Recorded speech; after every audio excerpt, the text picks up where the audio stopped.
when you got back home, did you feel like you had respect from everybody? Or did you feel like the white Americans didn't realize what you did? When I got back home, did I feel like I had to respect everybody?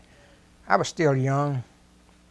All I wanted to was to get me a good job and get married. I said that I was going to do. And I got, I went in as a boy and I came out as a man.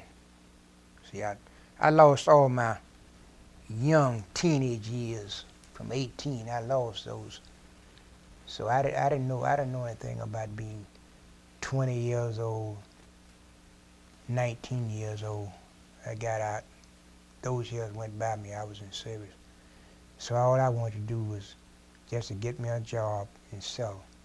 But there was a buddy of mine. He enticed me to go into school.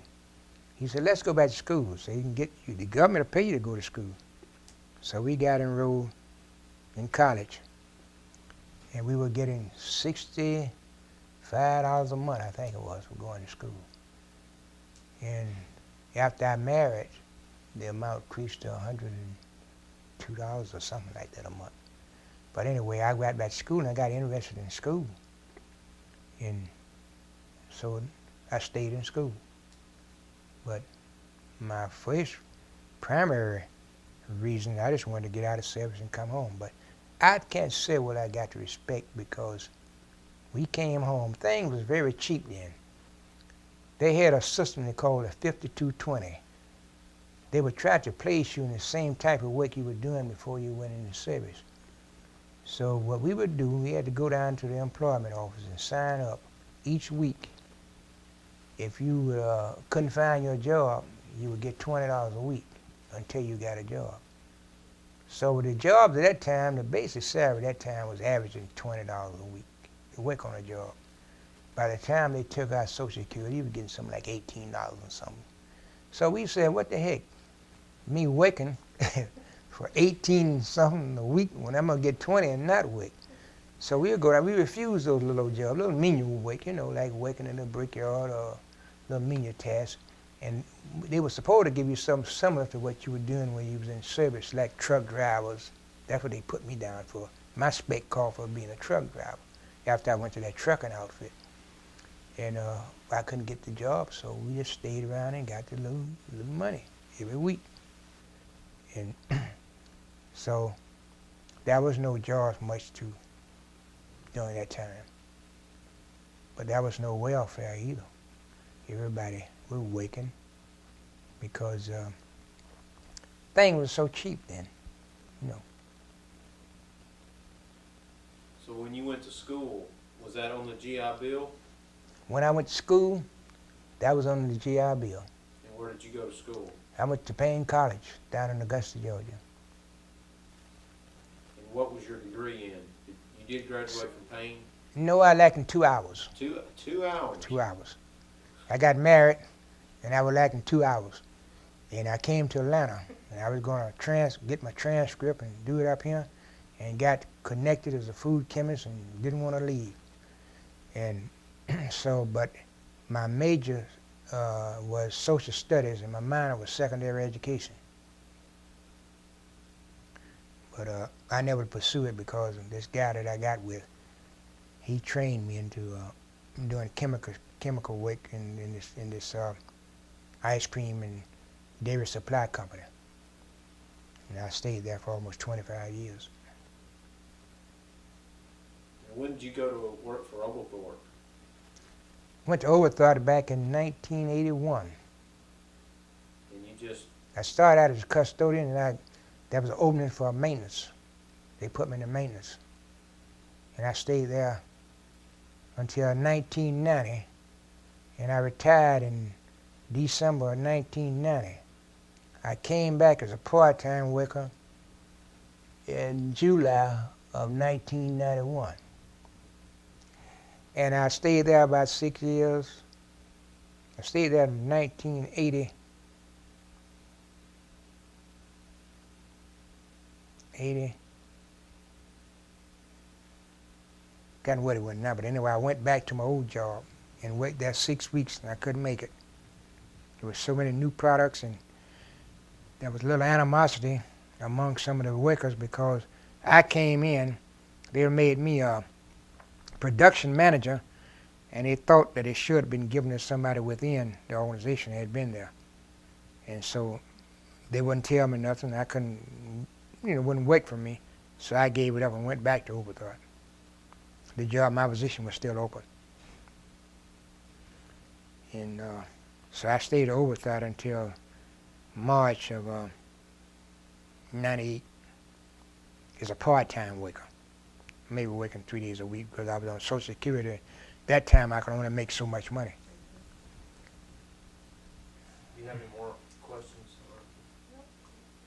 I'm going to stop this. All right, Mr. Bell, tell us a little bit about this piece. All right, about this piece here. That piece was made from a shell, 105 millimeter Hauser shell. I contacted one Italian machinist. He wanted some shells to make some equipment, some stuff out he wanted to make. And he asked me what would I like to as a memorabilia. And I said, well, could you make me a little wine glass or a little wine? And so he made this with the shell from the casing of one of our millimeter Hauser shells. And he put my name on it and Via Reggio, Italy on it. Can you turn a little bit so we can see what's on the other side there? Let me see. Now you're going the right way. All right. Well, you need, keep turning it and get a view of all sides of it.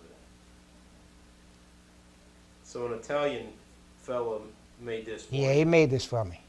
He's a machinist. And he had it with I can also, after you get the names, I'll show you how the top comes off. Right there. Yeah, go ahead and show us how the top comes. All right, the top screws off. He even had it wetted. You see the grooves in there where it screws off? And here you see it's fitting just like a wine glass. Over there, if you go to their house and they having a meal, they will ask you a wine. It was just like, to me, wine to them, just like we drink water here. And they'll feel insulted if you didn't accept the wine.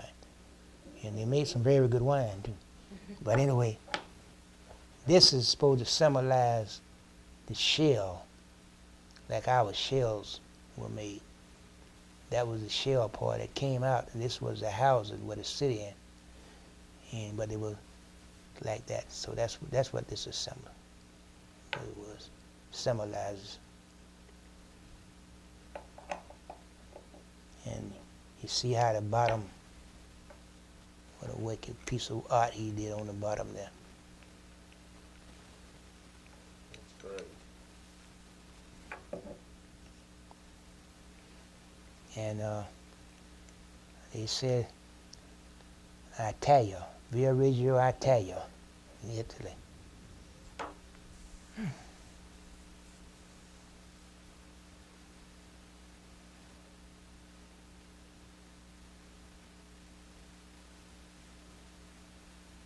This picture here. I want to tell you about this picture here. This picture here was a salute to the 48 states. I think that was during Independence Day. And this is my outfit. That's Battery B, 597 field artillery. But I think I am missing from this picture. I was on detail for something.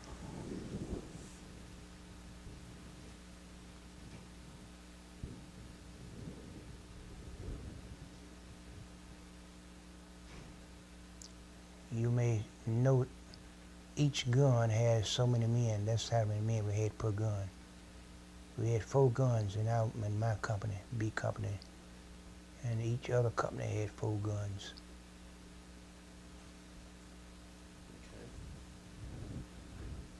This is my outfit. It was during a ceremony we had over there down in Pisa, Italy.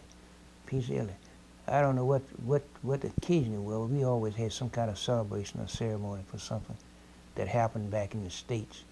But anyway, if you see where that arrow goes down there, the little guy with the eyes squatted, kind of squat up, that's my picture. I'm gonna try to focus in on your picture here.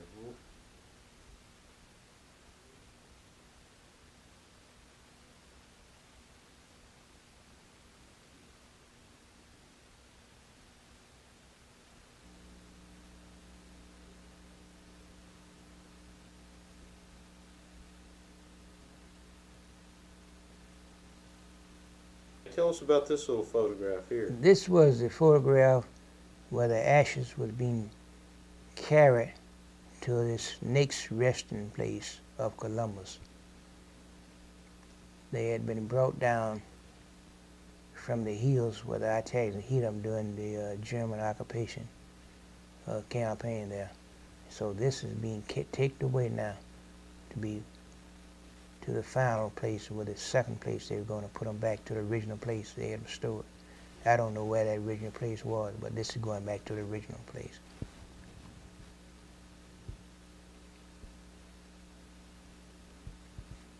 Okay, tell us about this photograph. This picture was, this soldier is getting the ashes when they were brought down from the hills to put them on their caisson to be carried to its original resting place. And that's his division chaplain. He was getting the invocation ceremony. And that the group that was behind them was that famous Wings Over Jordan. There was a famous black choir they used to sing during the 50s, 40s, and 50s. Come on the radio every Sunday morning. They were noted for their spiritual singing, and they were over to help us celebrate. And the soldiers holding the ashes. And okay, who is this? This is the Wings Over Jordan choir. They came over all the way to Genoa, Italy, to help us celebrate this occasion, the momentous, prestigious occasion of. They were a singing group, sang back in the 40s and the 50s, and it was a famous spiritual group. And so they came over with us, and that's what they were doing. And we were very proud to see them, especially anybody from the United States and home. It lifted our morale. It was a great morale booster, to see them come all the way overseas to be with us. And that was the band that played for all occasions for the division, the entire division. Whenever we had a marching to do, had a review, the band was there to play. All African American band. All African American band.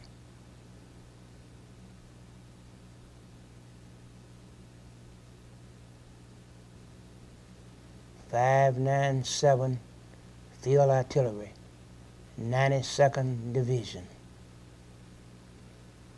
And where was this picture taken? That picture was taken in Pisa, Italy. Are you in this picture? Yeah, I'm somewhere, but I don't know where it is. I would have never been able to find me. I think I'm on the tail end, because usually they would have the tall men in the front and let it escalate down. And I'm in the background there somewhere. I don't know where I'm on that picture. So was this taken in probably 45? Yes, in 45. All right. Tell me about this again. This was some kind of ceremony we was holding over in Varazze, Italy. I don't know what occasion it was for now. I can't recall, but it was for some kind of occasion. That was part of the band. It was, in a way, some kind of victory celebration, probably some kind of victory celebration. Okay. All right. Who are these fellows? Well, these are members of the 3478 trucking outfit. This picture was taken in Vienna, Austria. This was taken in 45, well, near the end of 45. 45, 46, I came home. 46. Are you in this picture? Yeah, I am in this picture. Which one's you? There I am right there. Right there. Mm-hmm. Do you know where any of these other fellows are today? No, I don't. I know this guy, he was from Kansas City. This guy Hill, he was from New York. Bill, he was from North Carolina. This guy here, he was from St. Louis, I think. But I don't know Johnny, he was from New York. Yeah, I don't know where they were. I never heard of them anymore. Once we left. Great. Tell me what this is. This here is a pass for the city of Vienna, Austria, back in 1946, in latter part of 45 and early part of 46. Each soldier needed a pass to get through the 4 different sections, mainly the American section, the French section, the British section, and the Russian section. They would need a pass to go from one section to the other. And with your name on. And on the other side. Yeah, go ahead and turn it over for us. Okay. On this side here, you will note that you got the 4 different country flags. And each one, there's writing Russian, French, and American. And you said something about when you were in Vienna that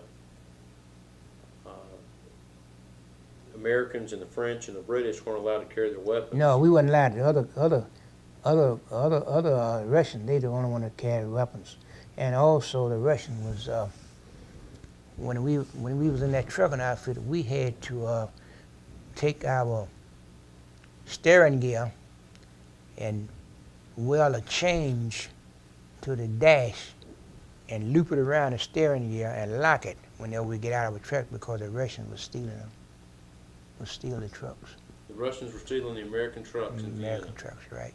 Huh. They were taking them.